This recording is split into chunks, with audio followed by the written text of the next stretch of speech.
बिस्मिल्लाहिर्रहमानिर्रहीम। Dear students, अस्सलाम वालेकुम। पिछले लेक्चर में बेटा मैंने आपको आर्डर ऑफ रिएक्शन और मॉलिक्यूलरिटी ऑफ रिएक्शन के दरमियान डिफरेंस बताया था। उसमें मैंने आपको एक्सप्लेन किया था कि जो आर्डर ऑफ रिएक्शन है वो फर्स्ट ऑर्डर भी हो सकता है, सेकंड ऑर्डर भी हो सकता है, थर्ड ऑर्डर भी हो सकता है, जीरो ऑर्डर भी हो सकता है, सूडो ऑर्डर भी हो सकता है आपके पास बेटे, और फ्रैक्शनल ऑर्डर भी हो सकता है। आज के इस लेक्चर में मैं आपके सामने फर्स्ट ऑर्डर काइनेटिक्स को रखूंगा। तो let's start our lecture.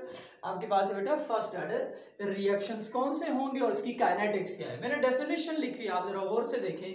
The chemical reaction in which one reactant undergoes concentration change. ऐसा रिएक्शन के जिसमें एक रिएक्टेंट जो है वो कंसंट्रेशन चेंज हो रही हो, जिसमें आपके पास वो वाला रिएक्शन जो है वो फर्स्ट ऑर्डर रिएक्शन होगा। या इसकी दूसरी डेफिनेशन क्या होगी कि the order of reaction in which the exponential sum of reacting species, ठीक है, appearing in the rate expression is equal to 1, ठीक है। उस वक्त जो आपके पास ऑर्डर होगा वो क्या कहलाएगा जी? फर्स्ट ऑर्डर कहलाएगा। मैंने एग्जांपल्स आपको दी थी, अगर आपको याद हो। मैं फिर से आपके लिए लिख लेता हूं। फॉर एग्जांपल आपके पास क्या था?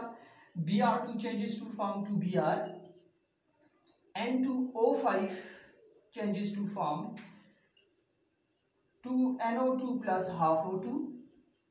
इसी तरह से आपके पास हो जी diazonium chloride N2Cl, it changes to form chlorobenzene plus N2। ये तीन रिएक्शन मैंने आपको एग्जांपल बताने के लिए लिखी, ठीक है बेटा।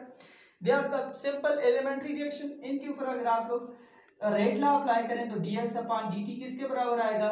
Br2, तो ये 1, ठीक। इसके ऊपर आप लगाएं बेटे तो क्या आएगा? इसके ऊपर आप देख लें, मैं इसी Br2 की जगह पे ये लिख देता हूं, ठीक है, N2O5। इसकी भी जो मोलर कंसंट्रेशन है वो क्या है जी? 1 है, ठीक है। इसके लिए लगाएं तो यहां पर आप देखें ये भी क्या आएगी? 1 है।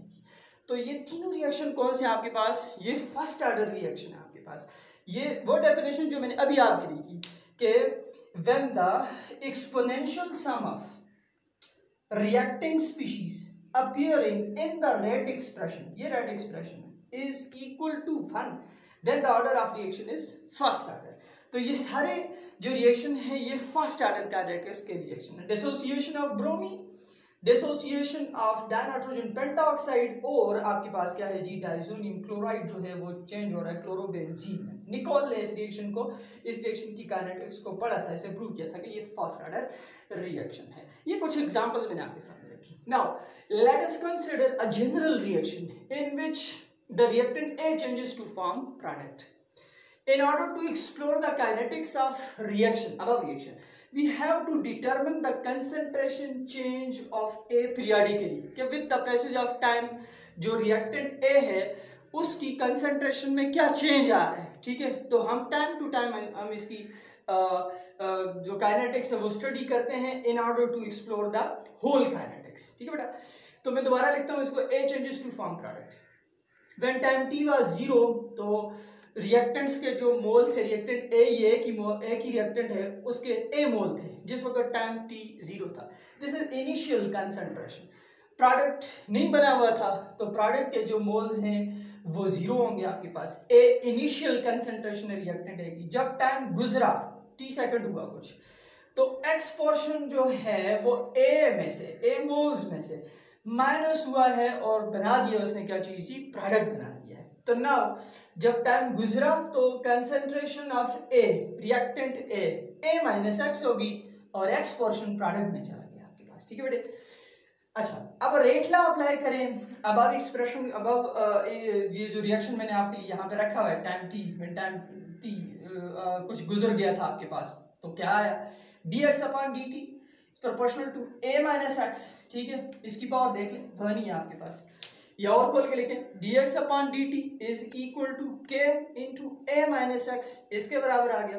अब आप देखें dt इधर डिवाइड हो रहा है, ये k a माइनस एक्स इसके साथ मल्टीप्लाई हो रहा है। अगर मैं इसको इधर ले आऊं और इसको इधर लेकर चला जाऊं आपके पास, तो इक्वेशन की सूरत क्या आ जाएगी?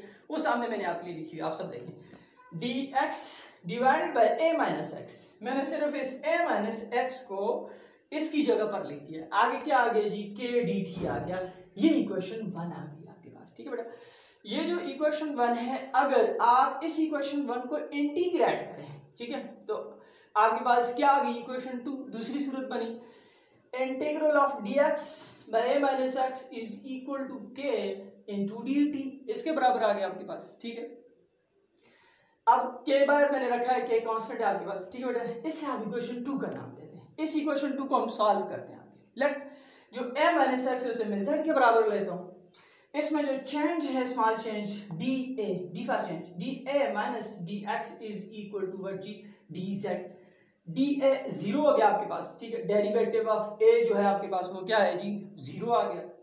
अच्छा, डी ए की जगह पर आप जीरो लिखें, जीरो माइनस डी एक्स किसके बराबर आ गया, डी जेड आ गया, या डी एक्स किसके बराबर आ गया, माइनस डी जेड के। दोनों तरफ आप माइनस को के साइन को मल्टीप्लाई कर दे तो डी एक्स किसके बराबर आ गया जी, माइनस डी जेड के। अब आपके पास दो इक्वेशंस आ गई बेटा, एक ये आ गई जिसमें a माइनस एक्स है, ये आपके सामने जो कि z के बराबर है, दूसरा dx है माइनस डी जेड के बराबर है। तो आप a माइनस एक्स की जगह पर क्या लिखें जी, आप लिखते हैं z, लिखते हैं, ये z आ गया। ठीक है, और आप बेटा अब आप देखें, अब आपके पास क्या है जी, dx की जगह पर आप क्या लिखते हैं, dz लिखते हैं, माइनस का साइन दिया गया। मैं दोबारा से बोलता हूँ, a माइनस एक्स की जगह पर z, a minus x z। ठीक है, dx की जगह पर यहाँ पे dx है देखें। ठीक है, तो dx ये dx की जगह पे dz और माइनस का साइन आ गया, is equal to k sign of integration और dt के बराबर है। ठीक है बेटा, अच्छा अब आप देखें बेटा, इस इक्वेशन में आप देखें, ये जो इंटीग्रल आपको नजर आ रहा है ये है जी, नीचे आपके पास फंक्शन है, ऊपर इसी फंक्शन का डेरिवेटिव है आपके पास। तो इस किस्म का जो डेरिवेटिव होता है आपके पास बेटा, इसका जब आप इंटीग्रल सॉल्व करते हैं तो according to the rules of integration वो किसके बराबर आ जाता है जी, नेगेटिव लॉग ऑफ फंक्शन। ठीक है जी, नेचुरल लॉग ऑफ व्हाट जी, फंक्शन, इसके बराबर आ गया, ln ऑफ z के बराबर है, is equal to kt plus c।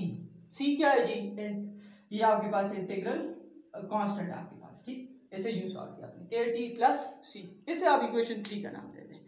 अच्छा नाउ आप देखिए बेटा, तो माइनस साइन अपनी जगह पर, natural log of a minus x मैंने लिखा है, z की वैल्यू लिखी है, z की वैल्यू क्या है, a माइनस एक्स है, मैंने a माइनस एक्स लिखा, kt प्लस ये आ गया आपके पास। यहाँ पर ये बेस इसकी आपके पास क्या है जी, -1 है, इस बेस को पावर बनाए तो natural log of a minus x -1 आ गया kt प्लस c, या फिर आप इसे यूं करें कि आपके पास क्या है जी, आप इसे लिखें, -1 का क्या मतलब होता है, 1 अपान a माइनस एक्स, तो natural log of 1 upon a minus X is equal to kt plus c। ये आपके पास इक्वेशन 4 आई। Equation 4 is very very important. ठीक है, इस इक्वेशन 4 से हम लोग जो है वो वैल्यूज मालूम करेंगे, किसकी बेटा, k की, किसकी, t की, किसकी, c की। तो we can calculate the value of rate constant k for first order reaction, time and the value of c by using equation 4। इस इक्वेशन 4 को यूज करते हुए हम इन तीनों ये जो आपके पास फैक्टर्स हैं k, t और c, इसकी वैल्यूज को मालूम। तो अब बेटे इक्वेशन 4 को यूज करते हुए मैं सबसे पहले वैल्यू ऑफ c को निकालूंगा। ठीक है, when time t is equal to 0 then x is equal to 0। क्यों, जब टाइम t 0 था तो मैंने पहले ही बताया कि उस वक्त प्रोडक्ट कोई भी नहीं बने थे, x 0 के बराबर आ गया था।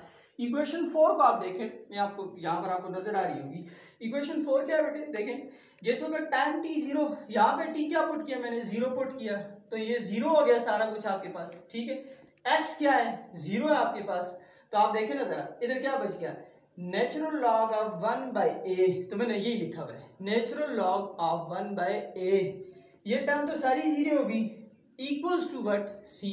तो ये वैल्यू ऑफ क्या आ गई बेटा आपके पास, c आ गई। ठीक है, आपने इक्वेशन 4 में टाइम t को 0 पुट किया और x को 0 पुट किया, आपके पास c की वैल्यू आ गई। यह वैल्यू आ गई आपके पास, जिस वक्त मैं ग्राफिकल एक्सप्लेनेशन करूंगा वहां पर यूज करूंगा, वहां पर इसके सिग्निफिकेंस पे बात होगी। वैल्यू ऑफ k आप कैसे निकाल सकते हैं और t की वैल्यूज को आप कैसे निकाल सकते हैं इक्वेशन 4 को यूज करते हुए। तो आपके सामने बेटा इक्वेशन 4 क्या थी बेटे, कि it was natural log of 1 by a minus x, ये देखें, इज इक्वल टू kt। ठीक है, प्लस ये प्लस है। अब मैंने c की वैल्यू लिख दी है जो अभी आपने निकाली है, natural log of 1/a। Equation 4 में मैंने कुछ भी नहीं किया, सिर्फ c की वैल्यू लिख दी है plus natural log of 1/a लिख दिया आपके पास। इस इक्वेशन को, ऊपर वाली इक्वेशन को आप जरा kt के लिए बनाएं तो क्या आ गया, kt किसके बराबर आ गया, ये इधर प्लस है, उधर जाके क्या हो जाएगा minus natural log of 1/a minus x. अपनी जगह पे ये प्लस था, ये क्या हो गया minus natural log of 1/a के बराबर आ गया। ठीक है, अब नीचे जाए बेटा, आप देखें आप kt आपके पास इज इक्वल टू व्हाट, तो यहाँ पे ये दोनों टर्म जो है आपके पास क्या हो रही है, माइनस हो रही है। तो आप जो सब्ट्रैक्शन का रूल है नेचुरल लॉग का, आप वो लगाएं तो आपके पास डिवीजन में चले गए तो क्या बना, kt is equal to natural log 1/a minus x, division में लिखा क्योंकि यहाँ पे साइन माइनस का था, 1/a के बराबर आ गया आपके पास। ठीक है बेटा, इसी इक्वेशन को आप एक और सूरत में भी लिख सकते हैं, थोड़ा और आसान किया मैंने आपके लिए। तो क्या आ गया आपके पास, kt is equal to what, इस पोर्शन को आप इस सूरत में लिख सकते हैं, कैसे, इसे आप लिख सकते हैं ln of 1/a minus x. यहाँ पे ये देखें, ये डिवीजन है ना, ये डिवीजन है, तो मैंने ये साइन डिवीजन किया आपके लिए डाल दिया 1/a। ठीक है, अब अगर मैं इस टर्म का रेसिप्रोकल लूं, मतलब इसको उलट कर दूं, तो ये वाला डिवीजन जो है वो चेंज हो जाएगा किसमें, मल्टीप्लीकेशन में चेंज हो जाएगा। इसके साथ लेना है 1/a माइनस एक्स। तो आप इस सूरत को, इस शक्ल को लिख सकते हैं। ठीक है, ये आपके पास किसके बराबर है, kt यहाँ पर है, kt अपनी जगह पर है, kt is equal to natural log अपनी जगह पर है, a ये आ गया, a divided by a minus x के बराबर है। आपने इक्वेशन बनानी है किसके लिए बेटा, k के लिए, तो k के लिए बनाए, t इधर मल्टीप्लाई आ रहा है, तो k is equal to 1/t into a natural log a/a minus x. ये भी बड़ी अहम इक्वेशन है, इस इक्वेशन को भी सिग्निफिकेंस आगे मैं आपको समझाऊंगा अपकमिंग वीडियो में, जो कि ग्राफिकल एक्सप्लेनेशन में है। अब k निकल आया बेटे, ठीक है, मैंने कहा था मैं इक्वेशन 4 से c को निकालूंगा, c निकाला, k को निकालूंगा, k को निकाला। अब t भी निकाल सकते हैं आप, t is equal to what, 1/k के बराबर आ गया। ठीक है, ये t ये यहाँ पर आ गया, k इसकी जगह पर चला, t is equal to 1/k natural log of a/a minus x के बराबर। तो ये तीसरा फैक्टर जो मैंने इक्वेशन 4 से निकाला वो आपके सामने। इस इक्वेशन को आप log 10 की सूरत में भी लिख सकते हैं आपके पास। ठीक है, कांस्टेंट इंट्रोड्यूस किया, t is equal to 2.303 log of a/a minus x, वही 1/k जो मैंने शुरू में लिखा हुआ था यहाँ पर लिख दिया। ठीक है बेटे, आप इस k की इक्वेशन को भी चेंज कर सकते हैं, नेचुरल लॉग की जगह पर आप log 10 लिख सकते हैं, इंट्रोड्यूस द कांस्टेंट 2.303। ठीक है, तो ये जो इक्वेशन है c वाली, k वाली और t वाली, ये बड़ी अहम इक्वेशन आपके पास, हम ग्राफिकल एक्सप्लेनेशन में भी यूज करेंगे, और इस टी की इक्वेशन से मैं फर्स्ट ऑर्डर काइनेटिक्स के लिए हाफ लाइफ को भी निकालूंगा, जो कि अपकमिंग वीडियो में आ रही है।